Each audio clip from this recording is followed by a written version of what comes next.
It's TMNT time! Hello and welcome to another figure review. Today we're going to have a look at the Super 7 Ultimates Teenage Mutant Ninja Turtles Wave 1 Raphael figure. This is a new venture into a new line of TMNT by Super 7 and I am beyond excited. I'm actually nervous because I really want this to be good, but you know me, I am not biased when it comes to fandom. If anything, I am way more harsh on this than I might be on some other figures because I want it to be good. So here's the box, TMNT logo in the back, and you got like an own customized logo for Raph. You got one for each character, and this is the actual box where you can see the figure. I'm moving around the camera, I'm hoping the audio doesn't get effed up. But anyway, it looks really nice. You kind of have the wall. It has a bit of a style of the old school packaging. You have some bio in the back if you want to read that. You can pause now, and you got like the Turtles logo and whatnot, Super 7, Nickelodeon, and it has even like a little bit of texturing on the box. There's like little details on it, so if you want to display this in the box, I wouldn't even be mad about it. But you know me, I like to display my figures out of the box, so let's do it. Big fan of the look. That was the first thing that I thought when I saw these Super 7 figures, because it's a new idea. We never had figures based on TMNT that were taking the original toys as inspiration. We had movie figures, we had cartoon turtles, we had all kinds of different variations, but this is something new, something fresh, so I'm excited. Anyway, let's have a look at the size of these guys. Have their own kind of scale from the Super 7 figures. He stands at about 16 centimeters to the top of his head, which means we're going up to 6.3 inches tall overall. And yes, I want to have a size comparison because I have a bunch of Raphs that I want to line up with this one. Here we have original Playmates cartoon Raph, the one from SH Figure Arts, and of course the Nekatoon ones, version 2, the brighter ones. And here's all of them together. As you can tell, Super 7 going a little bit further size-wise, really having a whole turtle head advantage over everybody else. But that's as far as the comparison goes. This figure is its own beast, as I mentioned. It has its own design. The head sculpt is very reminiscent of the old school toy line. You have a different head sculpt, which we'll have a look once we get to the accessories. It looks nice, the eyes are a bit shiny, and there's a lot of detail in the bandana. There's a lot of texturing going on all throughout this figure. Also, yeah, the wrinkles in his head are molded on, not just painted. And the mouth with the teeth looks clean again, a bit more of a shiny white in there. I mean, it's teeth. Then we got the bandana in the back and a bunch of room left around the head. You might think it just looks weird a bit, how it's hollowed out so much, but you won't really notice it. And like I'm saying, was done to keep the articulation very nice. Then we got some more wrinkles in the entire mold. Really, I want to have a focus on the neck, but there is a lot of that going on throughout the figure. Got some lines over there, and actually the shell, whew, the shell looks fantastic. Also has some battle damage, and as you can tell, you also have a lot of detail in the belt this time around. You have this weird kind of holster for one of the ninja weapons. Got some silver painting on it, and the belt also has a ton of texturing. Makes it look realistic, makes it look really nice. You got the R emblem in the front with some more silver, yellow, bright standing out. A lot more toy accurate once again. It's like I'm saying, it's a mishmash of making it look realistic, making it look a lot more like a collector's figure, and still keeping in that toy spirit of the old school stuff. Also got some more battle damage in the shell over here, which is soft plastic. It is just kind of glued on to the rest of the figure. Elbow pads obviously, and a ton of muscle work. I mean, again, the toys looked really freaking ripped, so they kept that in mind when designing the muscle work over here. You also got a tiny bit of shading all throughout the figure, around the muscle work especially, and like I'm saying, it's just a bit. It doesn't really just jump at you that much, and I'm okay with it. So they just get that little bit of extra detail into it, a little bit of better look, and that's fine. Now, back to the rest of the figure, going down to the legs. Now, one kind of issue I'm having with is I think the legs are a little bit too wobbly. Everything else on the figure is nice and tight, but I think like rotation over here and movement up the hip part, which we'll have a better look at when I get to the articulation. It's still there and it's still a bit of an issue. Also, is it just me or is the torso a bit of a different color from the arms? Now you could say, well, it's the shell, so they're getting away with it. And it's a small detail, I just really noticed it right now on the camera. Also with the lighting, it might come out a little bit differently. It does seem to have a little bit of a brighter tone, really just on the sides over here. Speaking of the legs, super muscular stuff going on over there with some more shading. Also seems a bit shining in the lines over here. As we move down to the knee pads, have some more detail on there. Very nicely molded, have some battle damage also. Didn't really say that about the elbow pads, but it's the same thing going on all throughout it. The texturing. I love the texturing on it. It's really that much detail that really pushes it to the next level, I feel like. And you got the old school turtle toes. They have different sizes. And that's about it. You don't have a peg or anything. You don't have a peg hole if you're looking for something like that. But you don't need it because stability is not an issue, which I will show you in the articulation right now.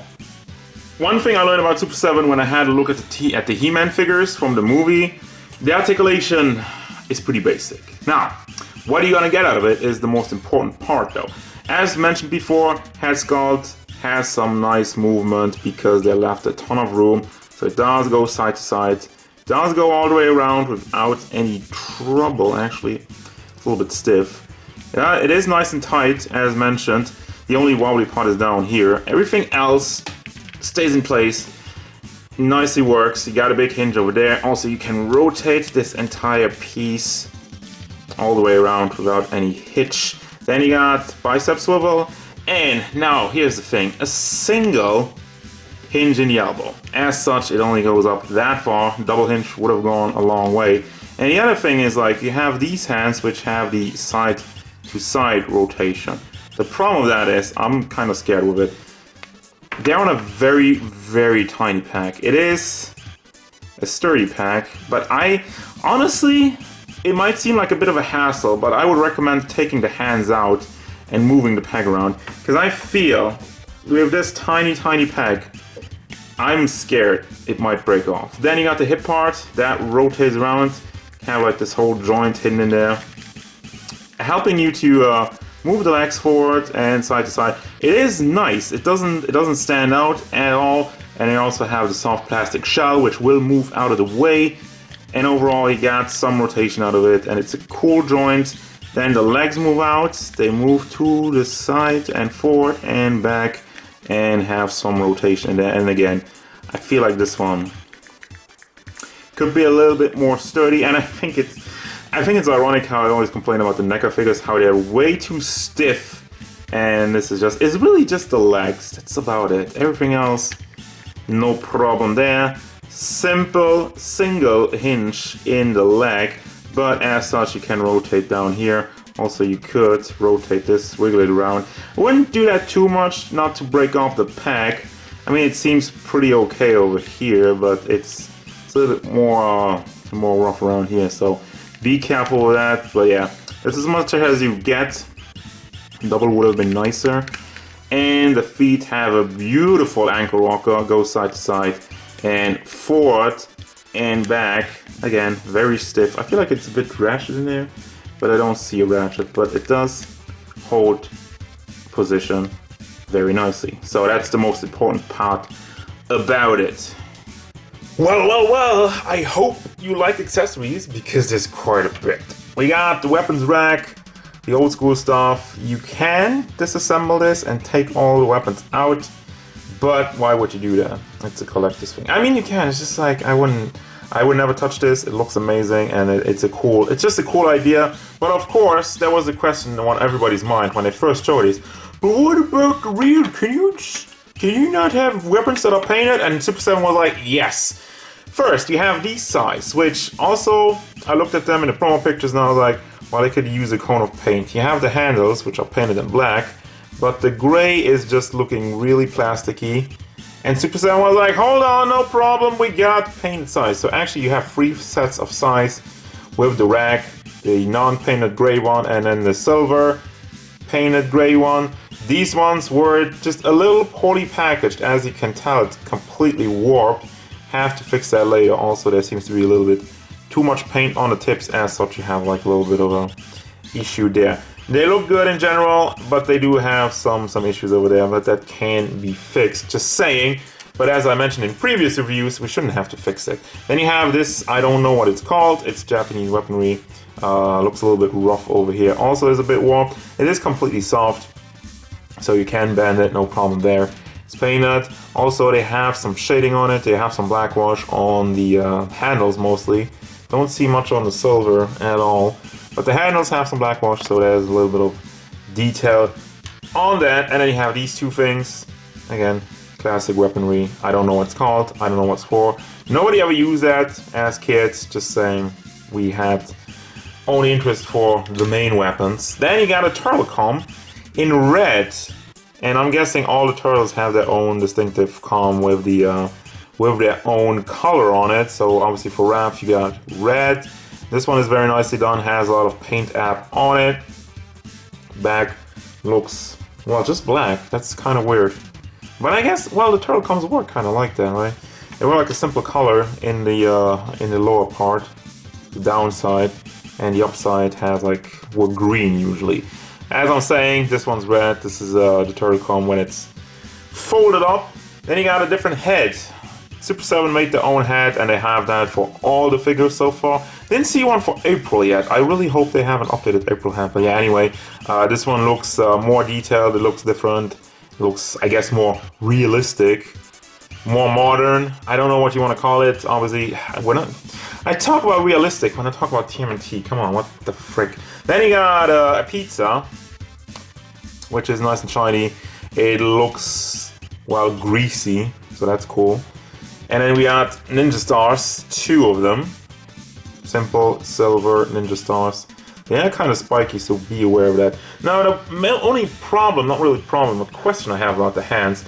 You got 2 more holding hands, but you already got the holding hands on the figure. Well, no, these ones are the ones with the gap, or are these ones the one with the gap? Okay, this one. Anyway, you have 1 holding hand which has a little bit more of a gap, and 1 regular holding hand. While for both sides, a set. The thing is, like, I don't really see the difference between the one you already have on the figure. And he doesn't have any fist hands. Well, this one, what this one is for the size. You can slide that through the gap over there, if I can do it, there you go. And then just put the thumb around the size so you can have this pose, that's what these are for. And then you have 2 more open hands. Just to slide a pizza on there, or the turtle comb, or whatever, for some more posing. But yeah, lots of accessories, but no closed fist. Final thoughts, but before I do, where's the hands again? I said about the grabby hands, you have one that has the hinge that goes up and down, and 1 hinge that goes side to side. That's why you have 2 grabby hands, still no fist hands. Also the hands are soft plastic, well, soft-ish. So you don't have trouble putting the weapons in there. Also they have painted fingernails, which I didn't really focus on, but there you go. Final thoughts of this figure. As I've already mentioned, and I'm gonna say it again, I'm a big fan of the idea of taking the old school toy and making it into a more collector's oriented item. Paint job and detail on the figure is fantastic. I have not found any big blemishes as far as the paint goes, and like I'm saying, just the mold is great. Has the old school flair with some new school stuff in there, like the textured belt and the arm pads and the headband and whatnot. That's amazing. Accessories, got a ton of it. Really, just the lack of fist hands is kind of weird to me because it's such a small thing, but as such, it's also not a big complaint because just, well, it's just fist hands. I'll live, all right? Now, the one thing I kind of said was simple is the articulation, but really playing around this guy and putting in some different poses, I feel like it's still very good at the price point. And I think that's one of the most important parts about this. Price point, $45 at the Super7 store, but obviously you have to pay shipping, you might have to pay customs. So depending on where you live, these things can go up to 60, 70, or maybe even $80. But I think it's worth it. I think it's a very cool idea with a lot of cool stuff. And another thing where Super7 really impresses me and really wants me to engage, really wants me to invest in this line, is because it's actually a line. This is wave 1. We have Raph, we have Splinter, we have Baxter Stock, and we have a Foot Soldier. Wave 2, only one turtle, Shredder, what was it, Rocksteady, and I don't even remember. Wave 3 already pre-ordered.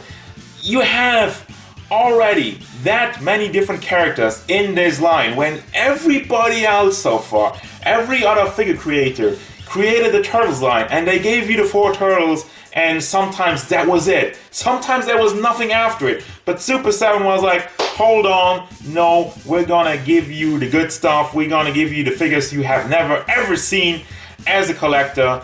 You only have the old school toys and we're gonna bring you those toys now in a better, updated form, and I'm down for that. So as such, I recommend this figure. I recommend the line so far as it looks. Obviously, we have to see if the figures hold up to the pictures and whatnot. But Raph is a very good indication of quality stuff. So I'm hyped, I'm happy, will recommend it again. That's gonna do it, guys. As usual, thank you very much for watching. Don't forget, if you enjoyed this review, hit it up with a like and subscribe to the channel so you can stay tuned for more figure reviews, card game stuff, and whatever Raph wants. Really just some fist hands. Where are the fist hands at?